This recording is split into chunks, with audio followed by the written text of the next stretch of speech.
tiny piece of a cosmetic fingernail.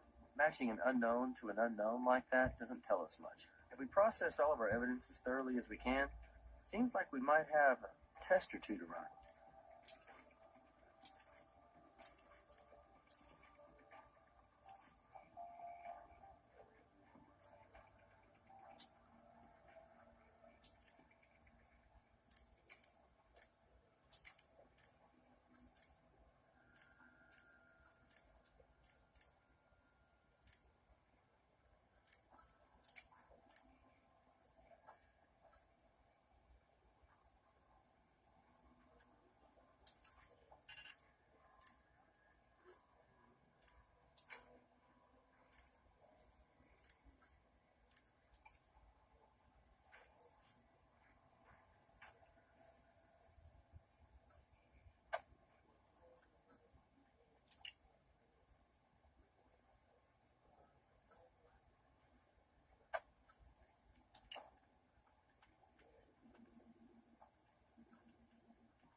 Okay, so not only is Nurse Lou a stripper with a rap sheet, she lied to us about the fake fingernail.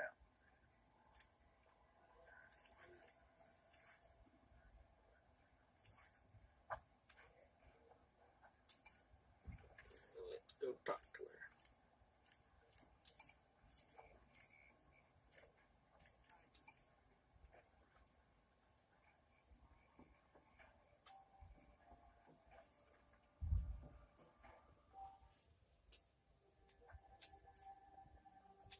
Well, like I told you before, I chipped a nail and replaced it with this one I have on. And I've had it on all week. Why are you asking?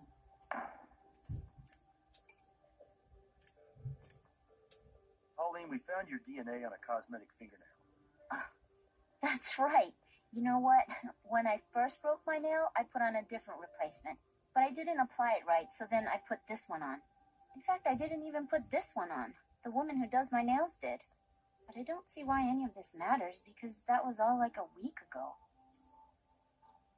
Are you romantically involved with John Barrett? Why are you asking me that? I'm a registered nurse, and Mr. Barrett hired me to provide hospice quality care to his sister. She lied again. Pauline, I'm going to ask you again. What is your relationship to John Barrett? I think you know why I'm asking. Because according to the semen and vaginal contributions we found on this underwear, you and Mr. Barrett were very intimate. At least on one occasion. It's true. I love John. We've been together for some time now. I met John not long after his parents passed away. I probably fell in love first. I think he was more interested in being distracted. You see, before I was a nurse, I was a dancer. A stripper, actually. It's not something I'm proud of, but it's not exactly something I'm ashamed of either. It paid my way through nursing school. I'd always dreamed of being a nurse. And it brought me to John. But I never quite had enough confidence, or I don't know. Maybe I just didn't have enough experience to pass my certification tests. John was the only one who ever believed in me. He's the most sensitive, caring man I've ever known. Pauline, you've been telling us this whole time that you're a registered nurse. Yeah, well, for all practical purposes, I am. It's just that I don't actually have this certification yet, and I didn't want to get John into trouble for having hired me. Look, I swear to God, that's the only reason I tried to hide our relationship from you. All my life, all I've ever wanted to do is be a nurse and help people. I couldn't bear the thought of being barred from the profession for good because of this. As Mary's nurse, you definitely had what we like to refer to as opportunity. You following me? Okay, now since you and John had a little thing going on, and he stood to inherit the family fortune if and when Mary died, well, that gives both of you motive. What really complicates things is that you've told us two different stories. I'll tell you what, Miss Lou. We're all reasonable people. We know you and John are in this thing together. That's why we're prepared to offer you a deal. Testify against Mr. Barrett, and we'll make sure that you do the bare minimum of jail time. What do you say? No, please, I'm innocent. You've got to talk to John. He'll tell you. We were together all night. I swear to you. You lied to us, Pauline. Now it's kind of hard just to take you at your word. And since John's not talking, we're really going to need your help to find something to back up your story. If John knows what's going to happen to me, he'll talk to you. I know he will. He's a very complicated man. Before her accident, Mary gave John a gift. It's a goofy little thing. This little finger puppet. It was like this private joke between the two of them. But then when Mary got hurt, that stupid puppet began to mean the world to John. He would hold it at her bedside and try to make her laugh with it. But last week, the puppet got lost somehow. I'd been cleaning up and I must have misplaced it, but John went ballistic. I mean, you'd have thought I'd run over his dog. Anyway, day before yesterday, I found the damn puppet. I was thrilled. I went down to the lake, down by where they keep the boat, and I was going to surprise John with it. But before I could say anything, he started screaming at me. And that's when I threw that stupid puppet away. For good. Well, not exactly for good. I tried throwing the damn thing in the lake, but instead I ended up tossing it into the family's boat. Okay, this is the crazy part, and the whole reason I'm telling you this. I think if John gets that puppet back, then he might be able to open up to you guys. He's missing Mary so much. He just needs to have a piece of her back, and then he'll open up and tell you everything you need to know. I'm sure of it. That's all for now. Thank you.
Okay, here's that little puppet Pauline was talking about. It's ridiculous. I mean, I don't mean to be disrespectful, but it's just really hard to believe this would mean so much to Mary's brother.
So that piece of cosmetic fingernail that we found in the skin of Mary's hand belongs to her nurse. She lied to us.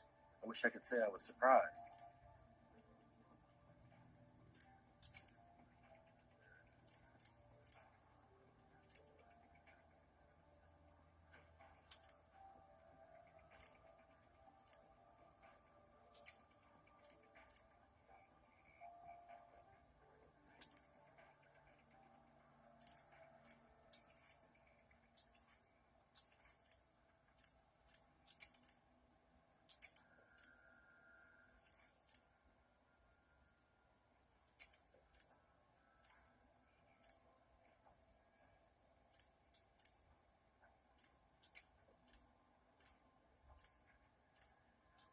tread of this shoe is the same size and pattern as the shoe impression we collected from the crime scene. I gotta say, it doesn't look so good for John.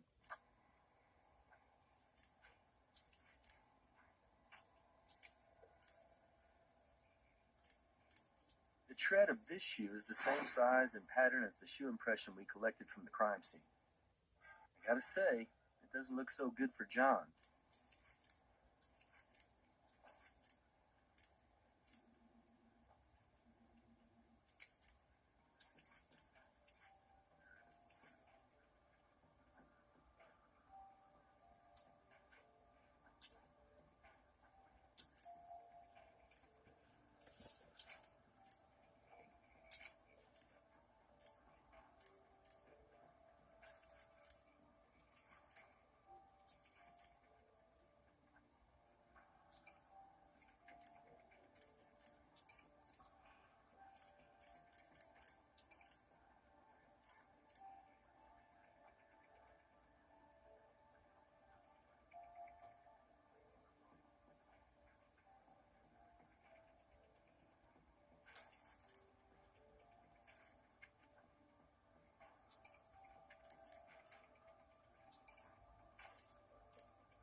Looks like John's come out of hiding.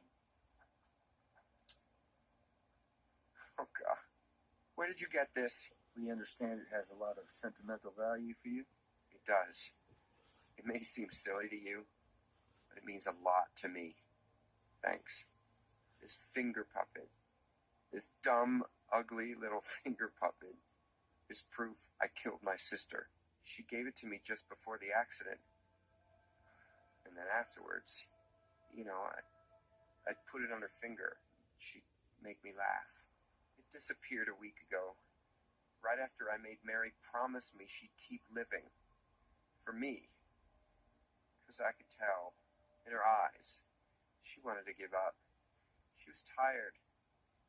I couldn't let her go. When I thought I'd lost this puppet, it suddenly occurred to me that instead of convincing Mary to stay with me, I'd actually pushed her into leaving. I killed her. Someone else may have helped her, carry it out, but it's really my fault. John, I don't understand something, and I don't mean to be insensitive, but how would you know what Mary was thinking? She couldn't speak. She could hardly move. How were you communicating with her? We both knew Morse code. We tap into each other's palms.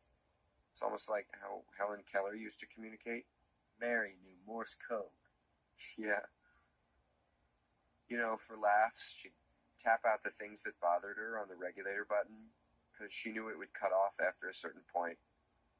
She complained about blisters and cramps. Jane. Jane? Yeah.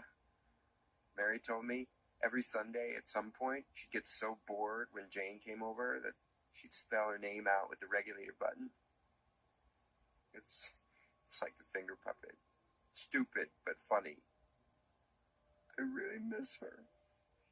We need to get back to the lab and review those regulator records. I think we may have overlooked our best witness.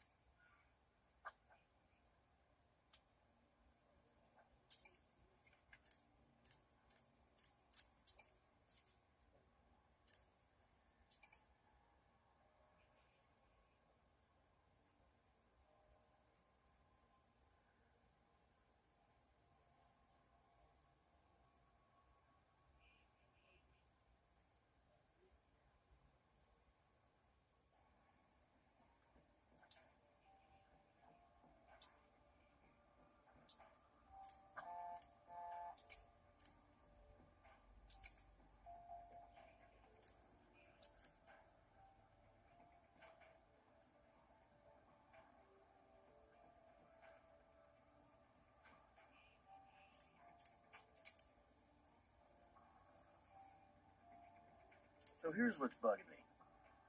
Every time Jane comes to visit, Mary all of a sudden has this wildly unpredictable pattern of morphine dosing.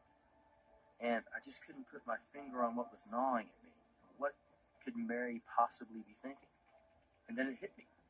If you were to take Mary's erratic pattern and filter it through the computer as a Morse code pattern, did you see Mary's final message right before she died? JAYN.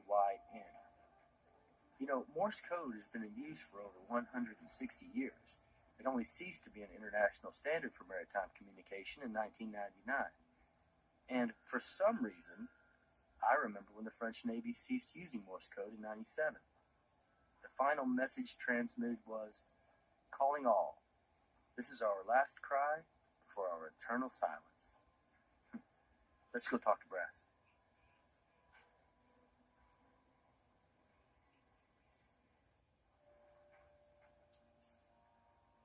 What do you got in the way of evidence?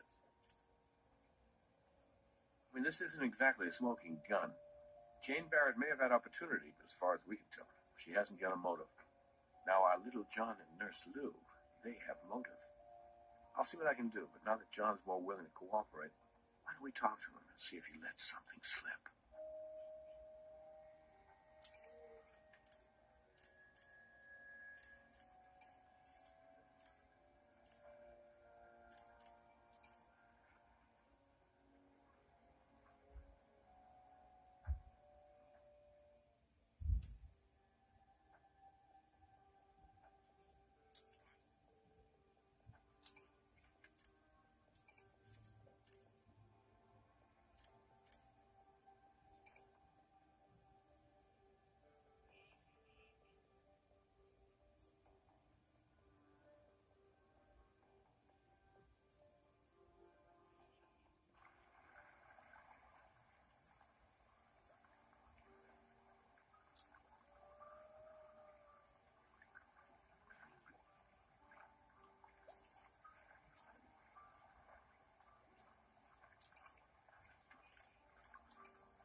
Look, officers, this is a really terrible time for me right now.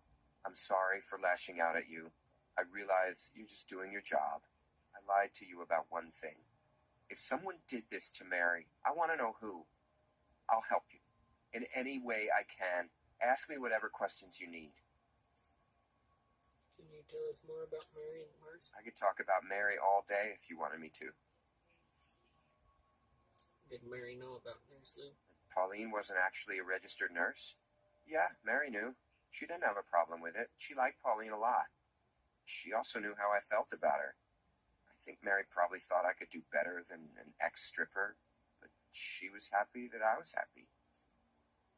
Did Mary know you and Nurse Lou were romantically involved? Everyone knew we were a couple, including Jane. What about Nurse Lou? I love Pauline, and I know she would never do anything to hurt Mary. And even if Mary had wanted Pauline to help end her life, even if Pauline had found some way to communicate with Mary about that, she would have come to me first. Whatever you think you have on Pauline, I'm telling you, you're wrong. Did you think Nurse Lou helped Mary? Pauline doesn't know Morse code. How could Mary have asked her? I know you probably think I'm blinded by love or something, but Pauline couldn't have been the one who ended Mary's life. Where were you last night? Pauline and I were home all night. We got back around 10, and then we basically crashed in our room till morning. It's not really much of an alibi, right? Nobody saw us, nobody called us, but it's the truth. Did you kill Mary? I understand you have to ask me that question, but it still hurts. And the answer is still no, I did not kill Mary. You see, John, the problem is, absent you having an alibi we can confirm, the evidence we have right now suggests that you had both opportunity and motive in your sister's death. What evidence? Well, for one thing, we found a shoe impression beside your sister's bed. It was left in fresh mud. We were able to match that impression to the shoes we found in your bedroom, the ones which still had caked mud on them. Wait a minute. Think about it. If I was really going to kill Mary, why the hell would I track mud all over the house and leave my shoe print where you guys can find it and match it right back to me? You ever hear the expression consciousness of guilt? It means deep down, you might have subconsciously felt guilty for doing what you did. I didn't do what you think I did. Thing is, I have another pair of shoes just like those. I keep them on the boat. Somebody else could have used them. Somebody who wanted to make it look like I did it. Now, the weird thing is, I keep those shoes in a locked cabinet. But here's the key. Go check it out. Could Jane have killed Jane? Mary? My sister and I don't exactly get along anymore, but between the two of us, I'm the one capable of murder, not her.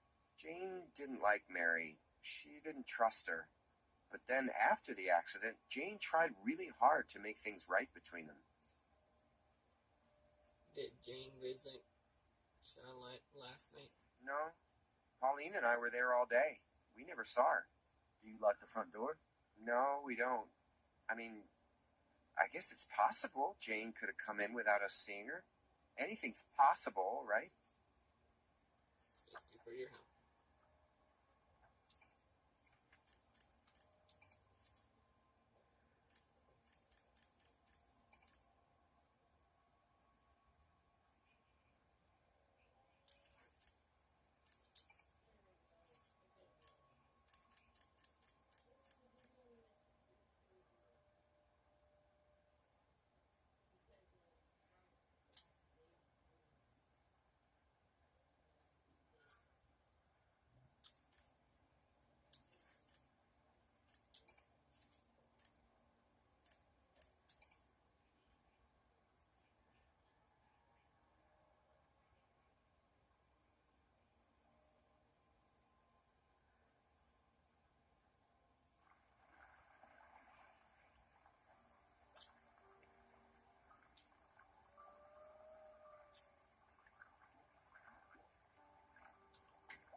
Same size and brand of shoe with mud on them. Right where John told us they'd be. Okay, now the trick is to distinguish one pair of muddy shoes from the other.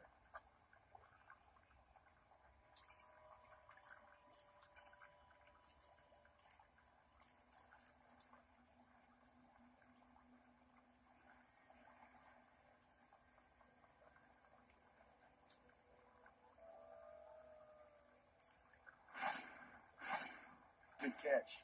That's a very fine strand of hair.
you in the next episode.